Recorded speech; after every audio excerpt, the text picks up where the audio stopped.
Kausa tabutan na nung gubang kabina binaka de kia buwana kalu. Pabno natake nung kalu de enan rakito toka sulia bikenda. Ena singa ni dai sa singa ngani bakabina binaka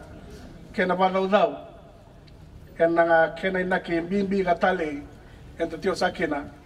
ena matari kalu ena singongo. Amri takani na wasaba kan watana kalu. Anong kitabi be kemuni na marama be toka ni marama lutu selebiti kerutuma. Ena matasa ka ni singa ni kuwa. Au sakere ya menda masu. Nibu ke mami ni ke me marauti ko bayalo ena matamuni. Ena dada ka vedere ni me bambulai. Ke na dada lebu ni bengarabi. Salinga muni kina na bito kani ni marama na bito sanga mulan baki sawati. Ka do mai na singa de dai. Sa sini badau dau ke na babi ni binaka. Ibangata ke na mula malumalumu. Me arangi nganga, arangi tundei, ke arangi kau-kaua, e na biti wau ke misambulan dormaka. Ke misabana mata ke na bitu sanga ulang bagi katui kiliu. Ya sana moni na bura-bura, ke na loma langi ni koni sambulia. Ke misaya londe ni ke misa solia na neme mimbula be ke muli. Muni vanga tangana kalo. Me ngata-ngata ni besere ke ni bebambulai. Ke na mbula sautu ele bebanu anduindoi, oni kadibi ke mamikina. Di bakal wata singa lebongo kena tabi ke menawasia bata na unongo kuni ibo sabe ke mami ke misakrea no muni buku ke no muni mangos biara me ke mituko na kawasia talanga kakila na mbali ni bika ke mena bewa sekina ena singa lebongo ena ramuni tisu ni mami turanga kai ngambula amen. Meli utong manda na materi tuni kalau ke na nona yalo ndonu ena gai soli mekele kuri be ke mundo be ka ke de ngongo e daro ngota ti ora ti bola tango ya no magi wa se ono ena mata inde indai na tike na tol sulu ka tol ni sambula bila kana turanga na ital talangase di waswase ko na sabu ke moni ke de sara na leoni waswase awambula sa ki na dala ni awa turanga na sabu wana turanga na tira sabu ke non dali soso ndo sama imbutuka kabaka do so kina singa de indai Una sabale una breathing gomi. Kay mami bambau tani sai tuba ni kalau mai malangi. Me marauta ke na nomo li banu obaturanga na mbaki bitu sanga volo. Enda indai. Di sambula bina ke saron da bulangi sureti. Koniti ko na songo langi ena singa ni koa. Nimbola bina ke na leo ni marama na nimbola bina mai na marama leo ni betoka ni marama. Lotu esele viti kerotuma. Di sambula bina ke na marama na buni bola liu. Ni bei toka ni marama di kones sala na udang balaw ke kemo daw na komite da ni marama ni nandalot ni mbulo bina mai na marama liu ni bei songo ke kemo ni ke saran daran di talangase ke na randi tal da bambule bangule talanga be kemo ni ke saran na randi tal abademu bina wale buna bei toko ni chomai awan reba me wambulo talanga ke be rakede na talangase ke ni toka ni tal pero nangase ni lotu era be toka ni sa tio mai e non singa ni marau ke non singa ni reki da singa bimbi anda mai tio kina e na sau sabu ende indai e na do bata ke nan dauli sa amerikaya ongono singa salisia na kalo menda marau ka reki kina awam bauta ni do bata ke nei kau ni nongu bosa nan dauli sami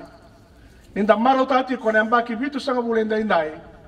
me vali udi tio ngana materi tu di kalo ke non ne alo nondono ena sosongo di bitoka ni marama kena nonton tu imbula enta babi menaka na mana ni bosa ni kalungo kina nonton bula kabosi benambula ni songo di bitoka ni marama indarai dara be kalelebu sampai da kabana kalau kina songo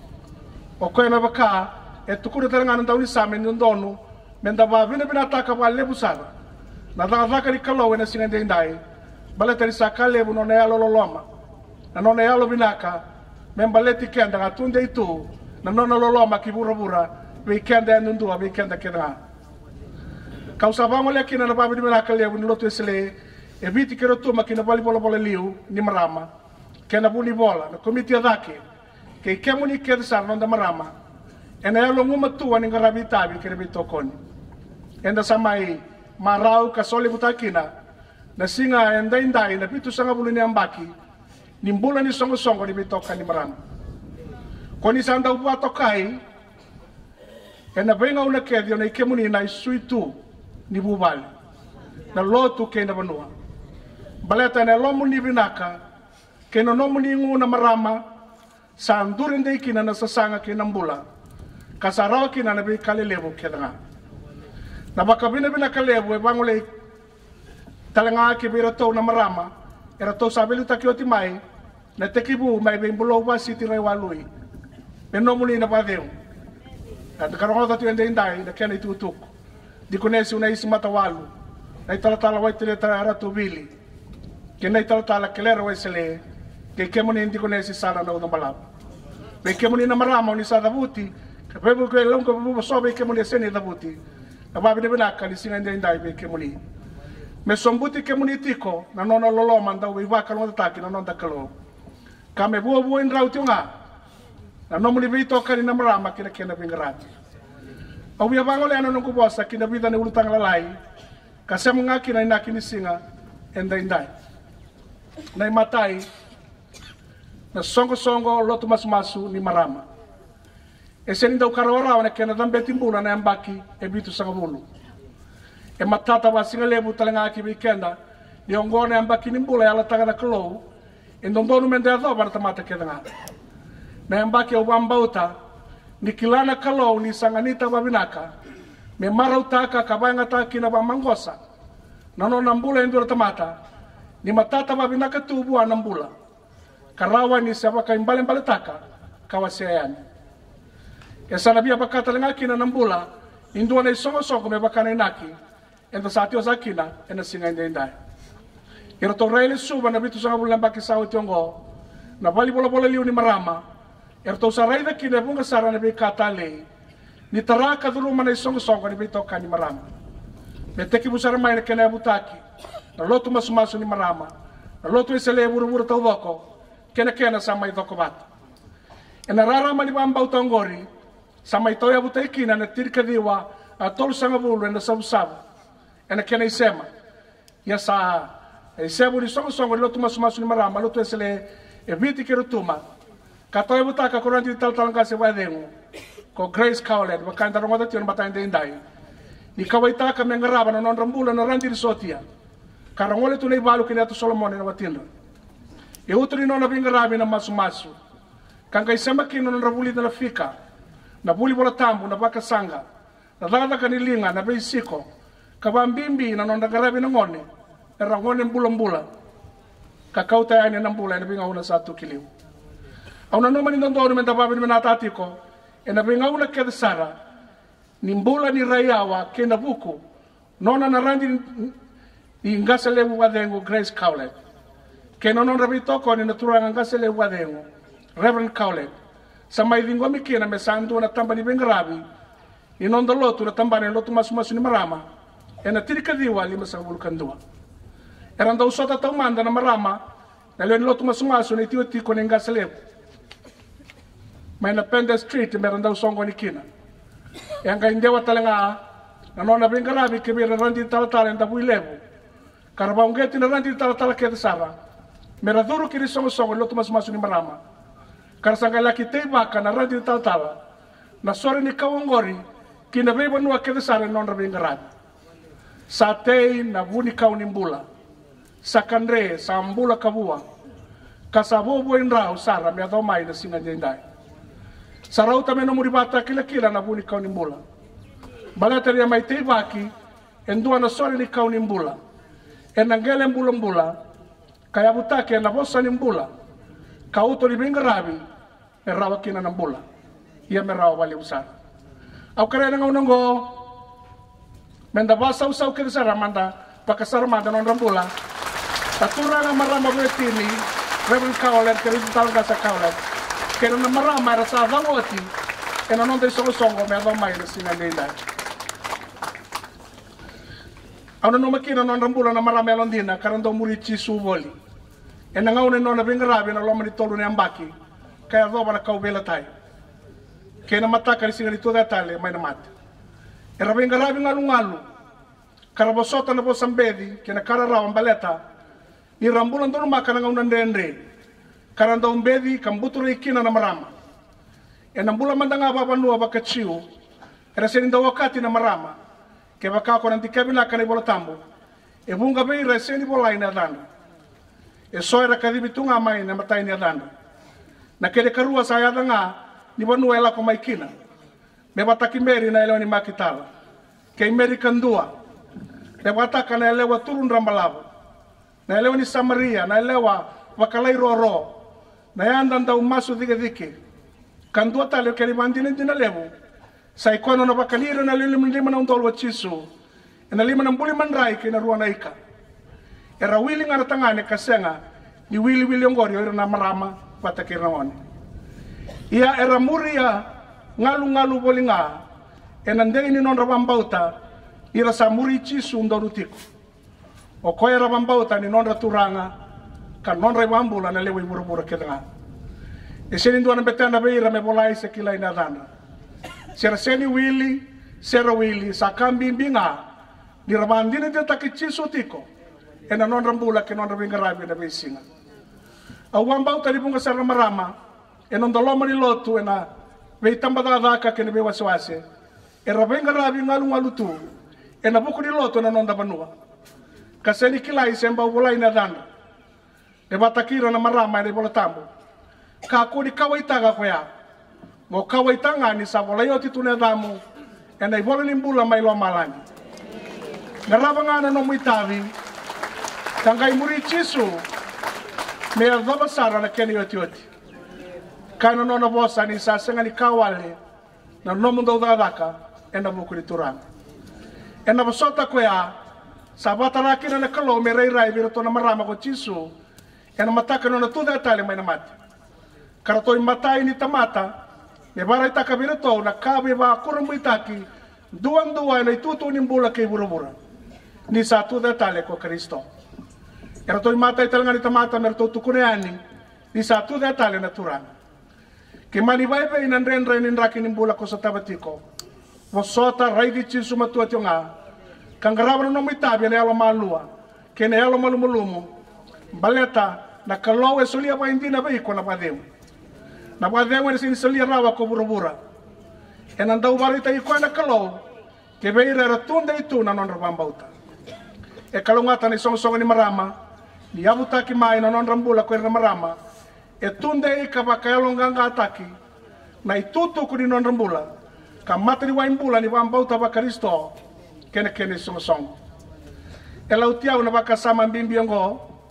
e kota na ni song taumanda, kena bingarabi na lotu masu ni marama ni ubenju tai tagabata kena ada sabanga tai ti kwenda indai na bei tokani ni marama kaumbole mi utaronga kina bei kemuni na tarongo e dava e utotiko ni songo ni bei tokani ni marama na ngonongo na masu sena bei tokani. What is the heart of the women's fellowship today? Is it prayer or is it the fellowship? Wia warua na ulutango era ukambimbi kaya ngarua. Kana ndo ni mera usema tionga na bingona. Inda raida mai ne tekibu ni ngona e vale udi tionga masu kanga iseme ani na bile so ni tale so. Me bukea ka baramba le butaka non rakila ke non rai na maram. Na tura ko chisu e bareta ikoya. Ka bambimbi takarua na masu ke ne bitokani. Me itobo ni non dambula na tamatoloto. Na kau ni masu, e senindua na bem batak. Bala terituki na kau levo mai lo malang. Na masu, sa andau indola ke lo malang. Ibang ang taka na daw masu na marama. Bala tani sala liba taon dua ni bebusaki, kay na kalaw na masu. E mai beisaw wala nga na yada. E seni beisaw na kau e tiko na masu. E baka tuko na Paulo na apostola bera mai de Solaika. At kine wasa lima tine trikabitu. Do masu ti nga kakakua sana ni mundo. Na karuli tikina ubiando sieti kwa nisingale mwende indai. Na beitoka ni marama. E tukuna na kena iboli tutu kuni ngai beisau na yada ni songo. E na trikadi ubitu songa bulu kabitu. Makaenda rongoda ti kwende indai. Kabando ni sara na konferendi lo tuesele. Meseadana na beitoka ni marama lo tuesele biti kirutum. Kaubambau tani sema ni beisau. Na kena biluta kena bali bola liu ni lo tuesele. Vako bata e bura. Na bei tokani a kene naki, na bei dingomi, ka umani kina na bei bukei, na be kawaitaki na be lomani me rawa ni kilai Kristo ba bina sarakina na marama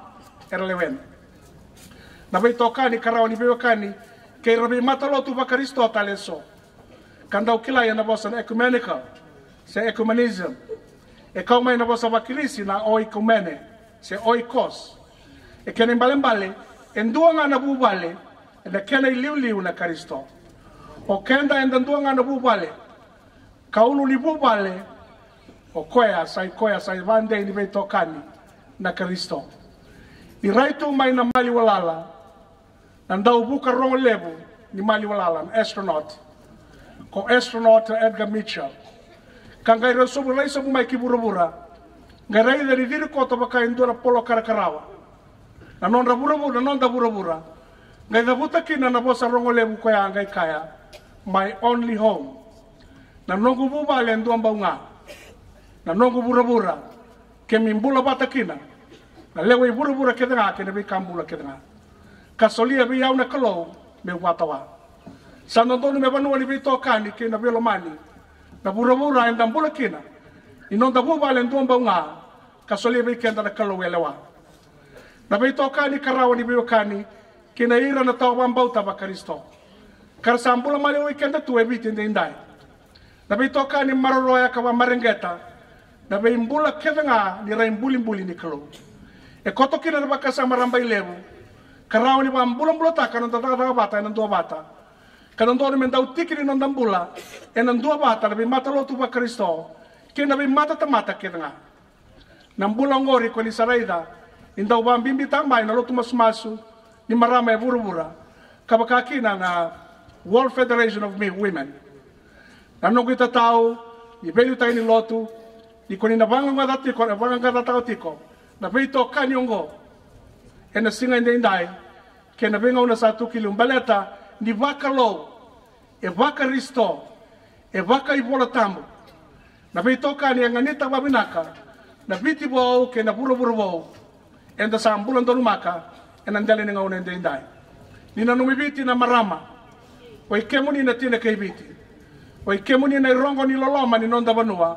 na lotu ke na mataritu au basa mataka ni u donu maka binaka na ngauna ni bisa wongo ena trika diwa bitu sanga bulu kabitu ena nongu satiko ne buli tala enda builevu kaketo ndo basaki tanangone buli mawati na ngauna ya na nonda do bisiko mai na leo ni bitoka ni marama ena wasi wasuba kenda builevu sanda undua na kana magi kamarutaki ba osibi na ngauna e taki bayanga kina na bota mai na buti buli tala se ni pocket money rauta tiko ni tirika $1 dua na madawarua dua na matabubali na ngauna tale ngaungo o wambau tani sa toso bina tukina na baibuke bai labo di scholarship ni buli mai na bali bola liu ni betoka ni marama karambau buke kine sono dalin lot baleta ni koninda ungara una na marama na nomuni ndau solia bu meka koni lotu sedala mendau bakai bola labo taikina pai labo taikina na nomuni bali bola kene bengrabi me bakai bare taitiko ena kena bali bola liu en matani singa ndai sarauta moni linga kau na marama baleta ni koni sa veito koni takaba kau asaranga na bengrabi koni ndau yalo tagi kemoni kina me bakai saranga no nomuni bosa ni alel au sa solia au me marama lo tundina kau yala taka ni sabuke au kina na kalo me usanda ungraba na turanga o Jesu Kristo me undau lo mani koya me no ngulo mani bale me undau ngrabi koya no ngubali lotu ka me undau ndo kai koya ena no ngubanoa ngori na irai ni bitu sanga bulu namba ki sawati adaba na keri irai ena bitu sanga bulu namba ki katara ni banga ngata taki na bitu kani ena ndoni me laura ikina na rata bata na ndo bata kaya butaki na no muni bosa ni ala kena imbole ni song koni samarama pambulai tau dokoli kasakadibi na nomu bulende indai ko sabandi tagani ko sarawata na bulata mundo ko Kristo ko kilai Kristo tiko liba bina kasara na nomu bula ko sabai kilai tai ko tiko na nomu bula na binga una se daba na tutu ni bula bayalo ko tuki na indai au wambau tani sandu na ngona bina kani raile songo wakai song kina nomu ni ndimbula merawa ni baka bina takadake kabanga ngado takatale na toso kiliu ena binga rabi wasi bene tabi enda sakadi watakina sai koina kena tarada kena matri turi kalo ena nonda ndimbula ena nonda banua kena kenda maliwa awandola bana nongu bosa na singale bongo ena nongu dhabuta na lesoni ya koto ena madiwa se ono tiene tol sul katolu karongo ti obikenda sai koya me liuta umanda na matri turi kalo kena none ya londondonu kase mati bina kasaranga kena nomu nimbole ikambi mbibu ando na marama leo ni bitoka ni marama mekilai Kristo ta umanda na nona mbula ena ngai vai mbale mbalikina na mbula ni bitoka ni kena bingarani na mbula ni kilai Kristo kabaka bekilai tai koyani saba ungeti rendir talanga se Grace Cowlet metoya butaka no tu masu ni marama na sabu ena ngauna koya ena bitu sanga bulan bagi sawati ni mbole ko etu nandra kini mbula ya mai sotap e bakai be yenda bokatea no murai na singa jendai ni mai marotatiko na bimbi sa te butaka na maramango endua embaunga na taro levo ena tolongi mai lo malangi di sa soli di oti nambula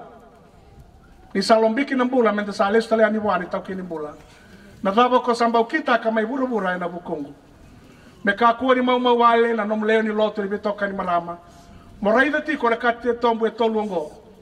na matai na nom ni bata kilkila na buni kauni mbula na keri karua na nomu ni mbole keri katolu na nomu ni vosa ni aleal au ni takani na matata tiko weekenda na be kau sore tika tikina na marama ni singa lebu ni singa denda ne katolu ni kau le kata me tukuna na benga rabi ni bitoka ni marama ke me misanga ni takita karawa na leo ni lotu ke mami ni tatala nandina lebu ke neanga ni benga rabi ko ni sa benga rabi mai kina na marama ena loma ni lotu na banua ke na materi tu na isema ni mbula ni bingarabi ena bitambana ni daka ke na biwakani ya biti na pasifika ke na burubura kima mi do basa kita na bisema ni biwakani ke na bingarabi ba daka wayalo wa buli ke na bika wailabo ko ni ndondo linga kina mengarabi kina na bi matangali songo ko ni lewena kasema kina ndendai na bi songo be baka songo lo tumas ni marama na burubura the World Day of Prayer, the World Federation of Methodist Women, the Pacific Area Seminar, kena be song tale so na nonda banua. Endo ne kele bandi ne dele lebu, sai koya ninga yado mai moni bandi itaka me sandu na tambada daka, pa ko referendi. Sa rawa na no muningele, ka sa tarau titu na no muni bali bola Edenville. Ka kena lutua, ko ni songo kau baila. Satu odi tu na bilu take kena linga ni bengrabi na nomuni bali bola. Saba kai kurita ka bali buna kalau na nomuni songo baleta ni koni bali udi koya donu tiunga ena benga una kede na nomuni songo. Kau nui taka ni na bali udi tiunga na kalau ena benga una ena bitu sanga bulembaki enda saba na matakina na singa ndai. Saramba ile musara ka sa tumbu tiunga na nonda pe tambada ka kene be wasi la mananda lot. Me ado mayongo esa lima sabalu kawalu todo kani wasi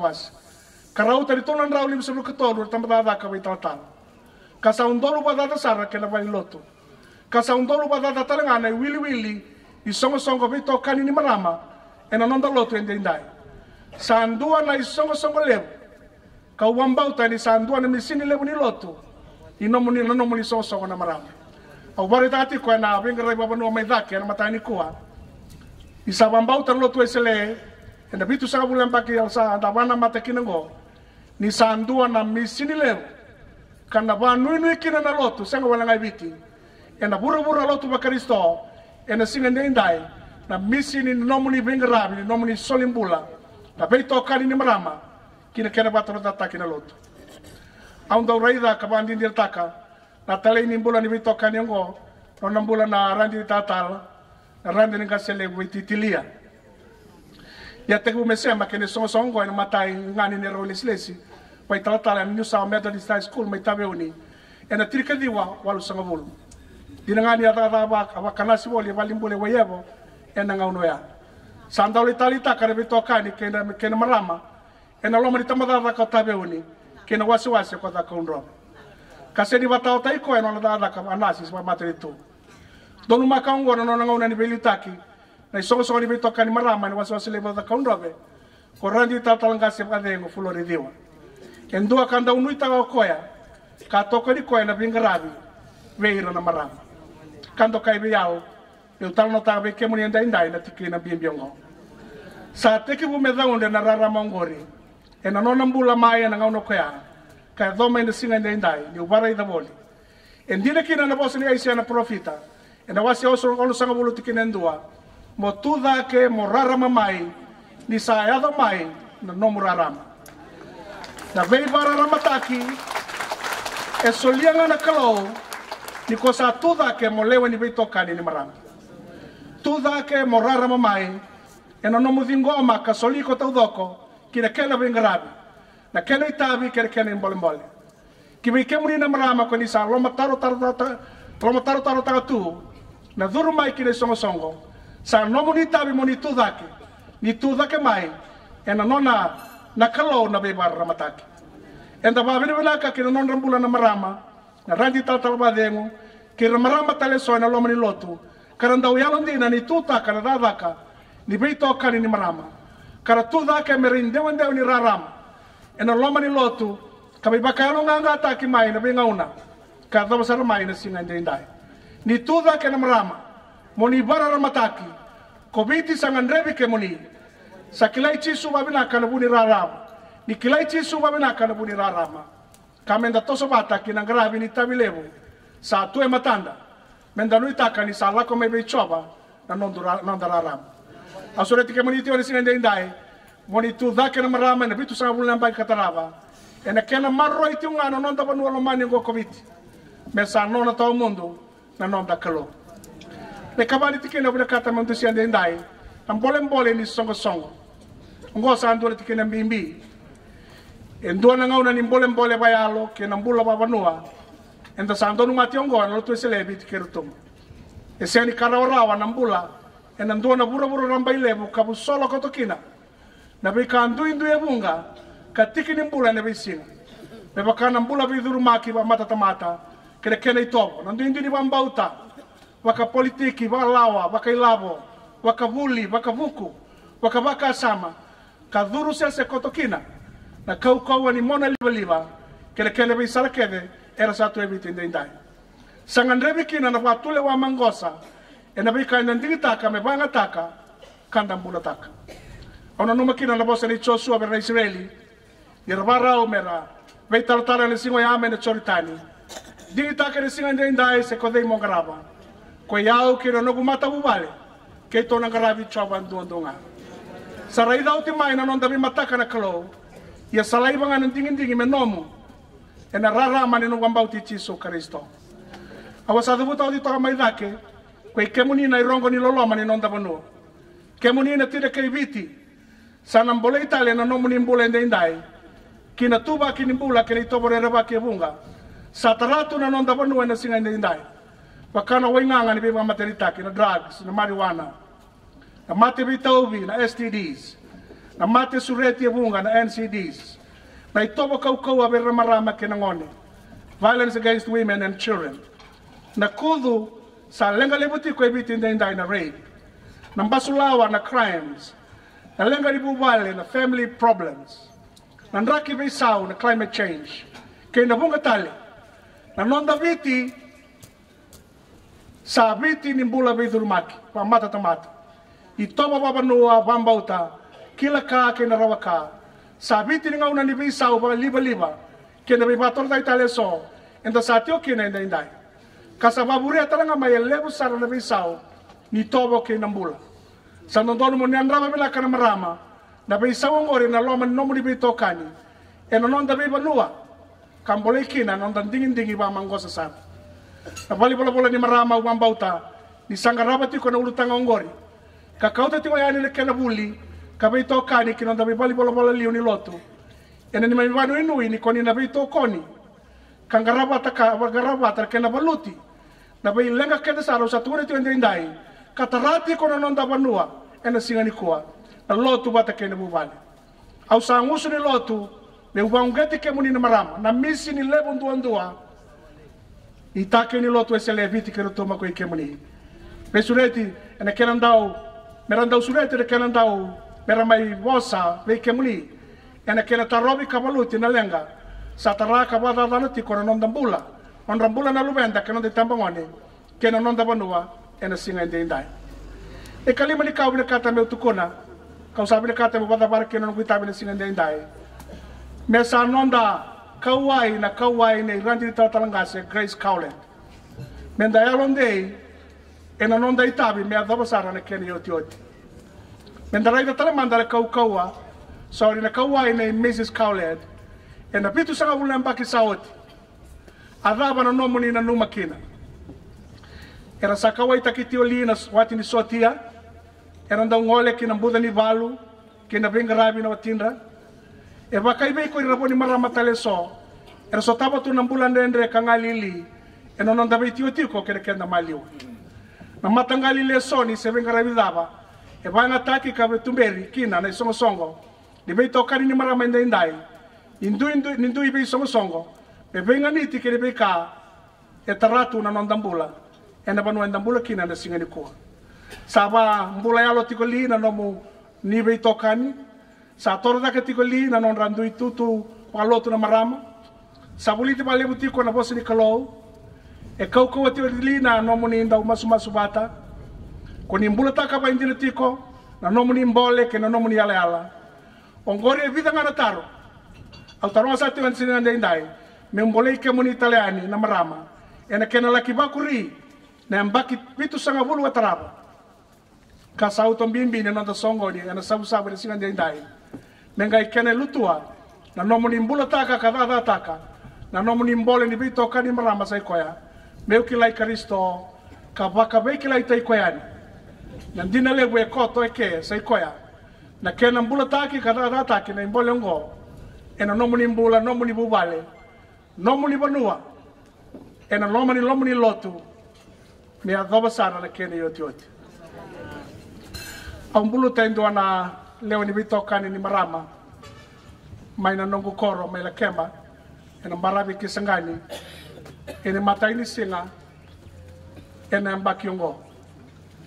kasa mbaki bitu sanga mulu kaono na nona mulu au wabini milaka kibwana kalo ena nongo nona tubalaka me matai ni nongo itami wangasi le goya mai solibi ya una kaukongo me utebu da dakina ena matai ni January ena mbaki saungo e tukuni le kele tutuku ni seni ndodalata na lewe ni na lotu sena bisongo ni elewe na maramongo ambaki bitu sanga mulkon Sicilia Pecos asibi etini na ambaki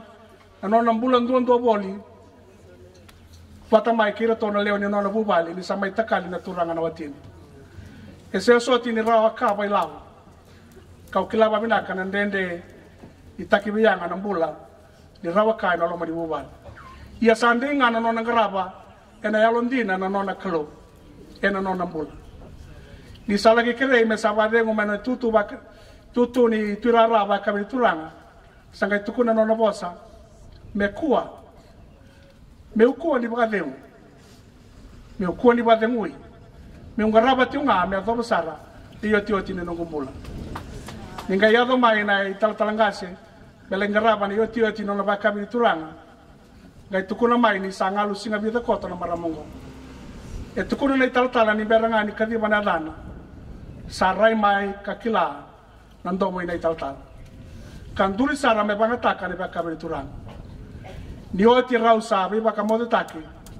sa mode talanga ni wandua na marama yalon dinongo ena rara mari talonongori angwandreba me usatiri kina no guitabi ena singa indai pe kemuni na marama na nomuni bitokani se na nonda bitokani nda bitokani tiko kena kalo na nonda kalo levo kena ndauri be imbuli na buni lawa me adoba sara na keni yoti o kwesa solia na bika kedanga kasakila na bika kedanga se binaka seda e tukuna no bosa na marika tiga tolo o kwesa bosota me adoba keni yoti ena bambula iko koya o kweta nga ena gaitu mai na lesu di sala ni ndau sabe tata menda rabuta be ko na bosa tale ena singo ya ena madiwa se rusul kalima ti rusul katolo e binaka tamata binaka kandina ko sandina na kai bidanga au salesi ko molewana kai bunga mo dhuru kina marao ino moturanga tabe tokani sa raka ni ndau sota wandende na yalo malumo ke na yalo ndina ni kalonga tati ona marama ka menda karea na kauko ni kalona yalo tambo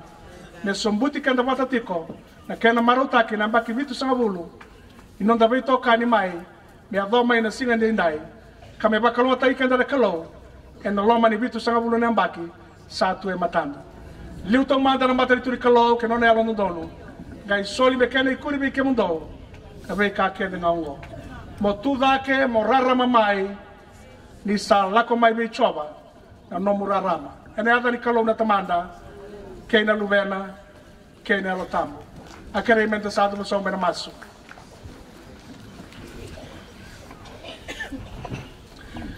ke me marau tatiko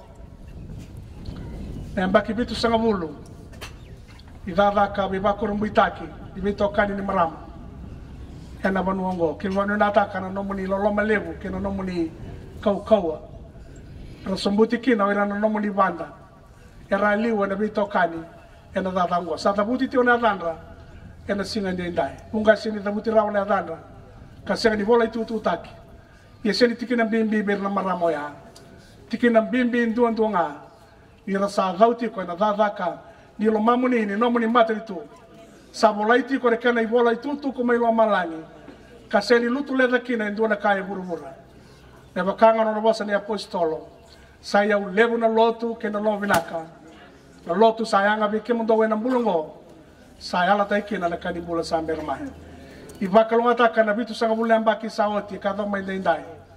i muke ke mami ni ke marauti ko na singongo pe sombuti ke mami na lomuni ke na kaukawa me rawani ke vale la dai ni na benga rabi bimbiongo kina bitu sanga bulu tal nambaki satu ke matai ke mami moni rokovi kando kai kina na kalo ni rongoda ne masu i bakalonga ta na boni tabi satu me ngarabi ndai ene ramuni chisu ni mami turanga kai wambula amen